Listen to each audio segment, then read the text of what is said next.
یہ دنیا ایک امتحان ہے، اصل زندگی تو آخرت میں ہے۔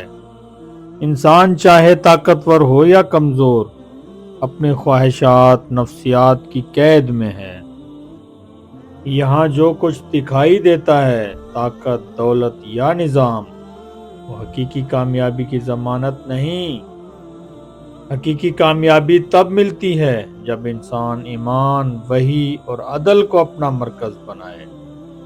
یہ دنیا ہمیں اپنی کمزوریوں، اعمال اور شعور کو پرکھنے کا موقع دیتی ہے۔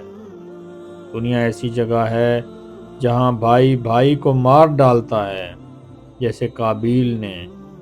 یوسف علیہ السلام کو بھائیوں نے کنویں میں پھینک دیا حسد کی وجہ سے، جبکہ ایمان کی وجہ سے یوسف علیہ السلام نے بھائیوں کو معاف کر دیا۔ اسی طرح مہاجر و انصار بھائی بھائی بن گئے۔ وحی کی برکت سے عرب کے دیہاتی لوگ جہالت سے نکل کر دنیا کے امام بن گئے، یعنی نسخہ کیمیا ساتھ لایا۔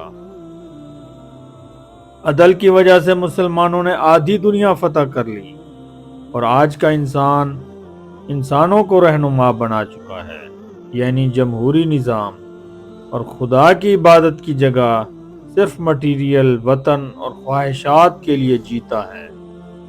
جبکہ اب انسان مرکز سے ہٹ چکا ہے، یعنی روحانی گائیڈنس، الہامی گائیڈنس، تو اسے رہنمائی کہاں سے ملے؟